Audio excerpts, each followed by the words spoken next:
Hello guys, welcome to समग्र academy.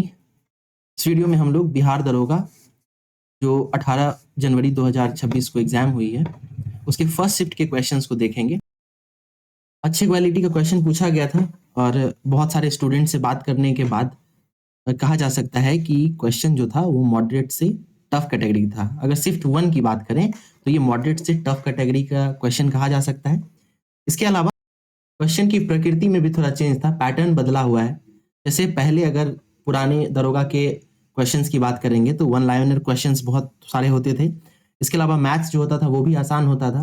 लेकिन अगर इस बार की क्वेश्चन की बात करेंगे तो बहुत सारे क्वेश्चंस जो हैं वो आपको मिलान करने वाले दिए हैं। इसके अलावा बहुत सारा क्वेश्चन स्टेटमेंट वाला दिया है। मैथमेटिक्स जो है वो भी स्टेटमेंट वाला दिया है जिसमें इजीली क्वेश्चन आंसर नहीं निकाला जा सकता है। तो इसलिए क्वेश्चन जो है कहीं ना कहीं मॉडरेट टू टफ की कैटेगरी में कहा जा सकता है। अगर कोई आपको ये क्वेश्चन आसान कहता है तो बिल्कुल गलत है, क्योंकि क्वेश्चन जो है अगर आप एग्जाम हॉल के बाहर आके देखेंगे तो वो आसान ही लगता है, लेकिन अंदर जो है वो क्वेश्चन अपने ऑप्शंस के कारण जो है क्वेश्चन टफ हो जाता है। इसके अलावा अगर ये स्टेटमेंट वाला क्वेश्चन होता है तो टफ हो जाता है। ठीक है, तो इसलिए ये मॉडरेट टू टफ कैटेगरी में रखा जा सकता है इजिली। और फर्स्ट शिफ्ट में कुछ क्वेश्चंस आए हैं उसको देख लेते हैं। इसके बाद अगले वीडियो में हम लोग सेकंड शिफ्ट को भी देखेंगे, क्योंकि बहुत जल्दी जो है आपको वीडियो नहीं मिल पा रहा है। उसका कारण ये है कि हम लोग बहुत सारे स्टूडेंट से बात करके और कोशिश करते हैं कि ज़्यादा से ज़्यादा क्वेश्चन, लगभग 100 प्रश्नों को लाया जाए, ताकि जो 21 तारीख को जिन व्यक्तियों का एग्जाम है वो इससे पैटर्न समझ सकें। इसके अलावा किस टॉपिक से कहाँ से क्वेश्चन पूछ रहा है वो भी समझ सकें। ठीक है, तो शुरू करते हैं। देखिए, जैसे एक क्वेश्चन ये था कि हाजीपुर शहर जो है वो किन नदियों के संगम पर था। ठीक है, उसमें से देखिए गंगा तो क्वेश्चन में दिया ही हुआ था और पूछा जा रहा था कि और दूसरी नदी कौन सी है। तो आपको पता होना चाहिए कि हाजीपुर जो है वो गंडक और गंगा दोनों के दोआब में है, दोनों के जो कह सकते हैं संगम पर है। ठीक है, अगला क्वेश्चन था कांगेर घाटी राष्ट्रीय उद्यान कहाँ है। तो कांगेर घाटी राष्ट्रीय उद्यान जो है ये छत्तीसगढ़ में है। ठीक है, छत्तीसगढ़ के बस्तर जिले में। अगला क्वेश्चन था राष्ट्रीय अंतरिक्ष दिवस कब मनाया जाता है। तो राष्ट्रीय अंतरिक्ष दिवस जो है ये 23 अगस्त को मनाते हैं, जब चंद्रयान 3 की सफल लैंडिंग हुई थी। ठीक है, तो ये क्वेश्चन पूछा था। फिर अगला क्वेश्चन था मुख्य सूचना आयुक्त। तो आप गौर कर सकते हैं कि ये दिसंबर 2025 में जो नियुक्ति हुई है, ठीक है, उससे क्वेश्चन पूछा था। तो मुख्य सूचना आयुक्त कौन है, ये है राजकुमार गोयल। ठीक है, अच्छा, इसके अलावा एक चीज और ध्यान रखिएगा कि बहुत सारे क्वेश्चन जो थे ना वो दिसंबर 2024 के भी थे। ठीक है, यानी अच्छा मिला जुला क्वेश्चन रहा है। ठीक है, तो पुराने क्वेश्चंस और नए क्वेश्चन भी देखे गए हैं। उसके बाद फ्रांस के प्रधानमंत्री पूछा है, लेकिन ये भी नया वाला नहीं बल्कि 2024 के आसपास का प्रधानमंत्री पूछा है। ठीक है, तो इसका उत्तर जो है वो फ्रांसिसवा बायरू होगा। ठीक है, चलिए आगे देखते हैं। आरबीआई के 26वें गवर्नर कौन है। तो आरबीआई के 26वें गवर्नर संजय मल्होत्रा है। इनकी नियुक्ति जो है जनवरी 2025 के आसपास हुई थी। इसके बारे में पूछा गया है। अगला क्वेश्चन है विश्व शतरंज चैंपियनशिप 2024 कहाँ हुई थी। तो इसका सही उत्तर जो है इसमें सिंगापुर है। इस जो चैंपियनशिप है इसमें डी गुकेश ने डी लिरेंग को हराया था। ठीक है, अगला क्वेश्चन है भारत रत्न पाने वाले एकमात्र खिलाड़ी कौन है। तो इसका सही उत्तर है सचिन तेंदुलकर। ठीक है, अगला क्वेश्चन है ई वोटिंग अपनाने वाला पहला राज्य कौन सा है। तो बिहार राज्य जो है, बिहार निर्वाचन प्रक्रिया में जो है ई वोटिंग अपनाने वाला पहला राज्य बन गया है। फिर पूछा था रसायन शास्त्र का नोबेल, ठीक है, किसे नहीं मिला है। उसमें पूछा था किसे नहीं मिला है। तो 3 लोग हैं। ठीक है, उमर यागी, रिचर्ड रबसन और सुसुम सिकावगा। ठीक है, तो इन तीनों को मिला है। वहीं पे एक ऑप्शन सुसुम यागी दिया हुआ था, तो सुसुम यागी को नहीं बल्कि सुसुम सिकावगा को मिला है। फिर पूछा था तेलंगाना किसान सशस्त्र विद्रोह कब हुआ था। तो 1946। ठीक है, फिर था डेटा गोपनीयता दिवस 2025 का थीम क्या था।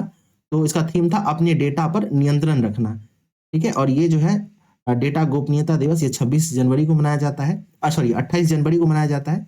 उसके बाद है द वेल्थ ऑफ नेशन के लेखक पूछा था। तो द वेल्थ ऑफ नेशन जो है उसके लेखक एडम स्मिथ है। इन्हें अर्थशास्त्र का जनक भी कहा जाता है। फिर अगला क्वेश्चन था कैप्टन विक्रम बत्रा से। तो पूछा गया था कि कैप्टन विक्रम बत्रा को कौन सा अवार्ड मिला था। तो उन्हें जो है परमवीर चक्र मिला था, और ये 1999 कारगिल में अदम्य साहस का जो प्रदर्शन करते हैं उसके लिए कैप्टन विक्रम बत्रा को परमवीर चक्र दिया गया था।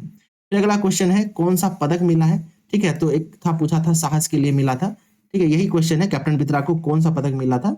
तो ये परमवीर चक्र मिला था और अदम्य साहस के प्रदर्शन के लिए मिला था। अगला है जारवा जनजाति कहाँ पाई जाती है। तो जारवा जनजाति जो थी वो अंडमान निकोबार की है। ठीक है, और ये भारत की प्राचीनतम जनजाति है। पूछा था कि ये जारवा जनजाति कहाँ से है, किस राज्य से है या कौन से केंद्र शासित प्रदेश से है। फिर अब हम लोग विज्ञान एवं प्रौद्योगिकी और पर्यावरण के प्रश्न देखते हैं। तो देखिए एक क्वेश्चन कोशिका संरचना टॉपिक से था। क्वेश्चन क्या है, बैक्टीरिया की कोशिका भित्ति किस चीज की बनी रहती है, ठीक है। मिलान करने वाला था, तो एक तरफ बैक्टीरिया है, कहीं कवक पूछा था, तो कवक वाला है, कवक उसकी जो कोशिका भित्ति रहती है वो काइटिन की बनी रहती है। वहीं बैक्टीरिया की बात करेंगे तो बैक्टीरिया की जो कोशिका भित्ति है वो पेप्टिडोग्लाइकेन की बनी होती है, ठीक है। उसके बाद अगला है रफ एंडोप्लाज्मिक रेटिकुलम, तो यहाँ पे प्रोटीन सिंथेसाइसिस होता है। फिर लाइसोसोम, इसको आत्महत्या की थैली कहते हैं। राइबोसोम, यहाँ पे प्रोटीन सिंथेसिस होता है, प्रोटीन की फैक्ट्री। वहीं गोल्जी काय की बात करेंगे तो ये प्रोटीन की पैकिंग और वितरण करता है। फिर दर्पण और रसायन से अगर कुछ क्वेश्चन पूछे यानी फिजिक्स और केमिस्ट्री से, तो एक क्वेश्चन बेकिंग सोडा के बारे में पूछा था कि बेकिंग सोडा का उपयोग किसमें नहीं होता है, ठीक है। तो उसमें 4 ऑप्शंस थे, जिसमें से प्लास्टर ऑफ पेरिस भी एक ऑप्शन था। तो प्लास्टर ऑफ पेरिस जो है उसमें बेकिंग सोडा का प्रयोग नहीं होता है, बल्कि उसमें जिप्सम का उपयोग होता है। फिर अवतल दर्पण से था कि यह वास्तविक और आभासी दोनों के प्रतिबिंब बन सकते हैं, तो ये भी क्वेश्चन बढ़िया था। उसके बाद पॉलिटी से बात करेंगे तो बहुत सारे अनुच्छेद थे, इसके अलावा बहुत सारा कॉन्सेप्चुअल क्वेश्चन भी पूछा गया था। जैसे पहला क्वेश्चन है आपातकाल से जुड़ा हुआ था, इसमें अनुच्छेद दिए गए थे और मिलान करना था। तो अनुच्छेद 352 राष्ट्रीय आपातकाल, 356 राष्ट्रपति शासन और 307 वित्तीय आपातकाल। फिर 61वें संविधान संशोधन से संबंधित प्रश्न था कि किस संविधान संशोधन अधिनियम में जो मतदान की आयु है उसे 21 वर्ष से घटाकर 18 वर्ष कर दी गई। तो इसका सही उत्तर 61वां संशोधन होगा। इसके अलावा 42वें संशोधन से भी प्रश्न था कि प्रस्तावना में समाजवादी, पंथ निरपेक्षता और अखंडता शब्द कब जोड़ा गया, या इस तरह से जो है पंथ निरपेक्षता से भी एक प्रश्न था कि पंथ निरपेक्षता का क्या तात्पर्य होता है, क्या अर्थ होता है, ठीक है। उसके बाद न्यायाधीश की सेवानिवृत्ति से एक प्रश्न था कि उच्च न्यायालय के न्यायाधीश रिटायर होने के बाद सुप्रीम कोर्ट या अन्य हाई कोर्ट में वकालत कर सकते हैं, तो इससे एक प्रश्न जो है बनाकर पूछा गया था। वहीं भूगोल की बात करेंगे तो पूछा गया था कि भारत की स्थलीय सीमा या फिर उसका जो अक्षांश और देशांतरीय जो दूरी है किलोमीटर में, वो पूछा गया था। इसके अलावा तटीय राज्य की बात करेंगे तो कितने तटीय राज्य हैं, इससे प्रश्न था। वन का मिलान करना था, ठीक है, जिसमें से ऑप्शन में मैंग्रोव वन वगैरह से जोड़ के प्रश्न पूछा था, जिसमें ऑप्शन में सुंदरी वृक्ष था, तो इससे आप इजिली एलिमिनेट कर सकते थे, बना सकते थे। इसके अलावा सदाबहार वन की बात करेंगे तो यहाँ पे रोजवुड और महोगनी मिलती है। वही पर्णपाती वन की बात करेंगे तो यहाँ पे सागौन का वृक्ष मिलता है।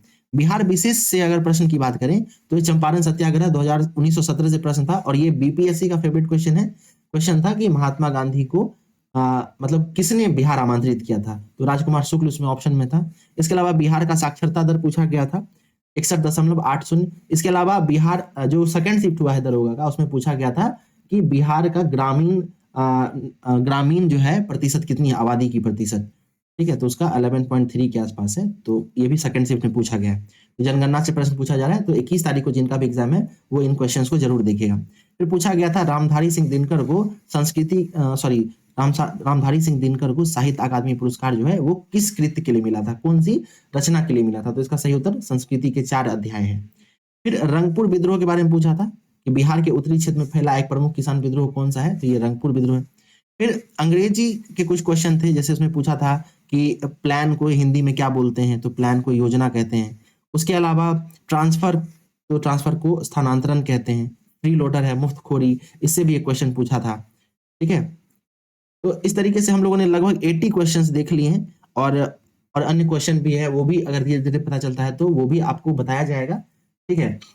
तो नेक्स्ट जो वीडियो होगा उसमें हम लोग सेकंड शिफ्ट को देखेंगे, और कल मतलब जो नेक्स्ट डे आने वाला है उस दिन हम लोग दोनों पेपर का डिटेल में जो है एनालिसिस करके, शिफ्ट 1 और शिफ्ट 2 का एनालिसिस करके एक वीडियो बनाएंगे, जो कि आपको अर्ली मॉर्निंग ही मिल जाएगी, जिसके कारण आपके पास जो 19 तारीख और 20 तारीख का जो दिन होगा उसमें आप एक सही स्ट्रेटेजी बनाकर जो है तैयारी कर सकते हैं, ठीक है। तो जो नेक्स्ट वीडियो होगा उसमें हम लोग क्या करेंगे, उसमें जो इंपॉर्टेंट टॉपिक्स हैं, ठीक है, जो इंपॉर्टेंट थीम्स है जहां से क्वेश्चन पूछे जा रहे हैं उसको हम लोग पॉइंट आउट कर लेंगे। इसके अलावा उससे जुड़ा हुआ अगर कोई क्वेश्चन है जो बहुत पॉपुलर है या कोई फैक्ट है, उसे भी हम लोग वहीं पे इंक्लूड कर देंगे, ताकि एक वीडियो में ही जो है आपका सारा टॉपिक भी रिवाइज हो जाए और आपको 21 तारीख का जो पेपर है उसमें आपको लाभ भी मिले। तो मिलते हैं अगले वीडियो में, तब तक के लिए धन्यवाद। अच्छा, एक चीज और कर सकते हैं कि आपको अगर कोई इंपॉर्टेंट पीडीएफ चाहिए होगा, ठीक है, चाहिए, जैसे ये पीडीएफ है, ये तो है ही, इसके अलावा अभी जो पेपर हुआ है फर्स्ट शिफ्ट में या सेकंड शिफ्ट में, वो उन सबको की भी अगर आपको जरूरत है, वो भी हमारे टेलीग्राम लिंक पर अवेलेबल है। उसका लिंक जो है आपको डिस्क्रिप्शन में मिलेगा, तो वहां जाकर जो है आप ये सारी जानकारी ले सकते हैं। मिलते हैं अगले वीडियो में, तब तक के लिए धन्यवाद। अच्छा, एक चीज और है कि अगर आपको इसमें से, अगर आपने भी ये शिफ्ट का पेपर दिया है और कुछ क्वेश्चन छूटे हुए नजर आते हैं, तो आप कमेंट बॉक्स में पिन कर सकते हैं कि कौन कौन से क्वेश्चन जो है इसमें छूट गए थे, ठीक है।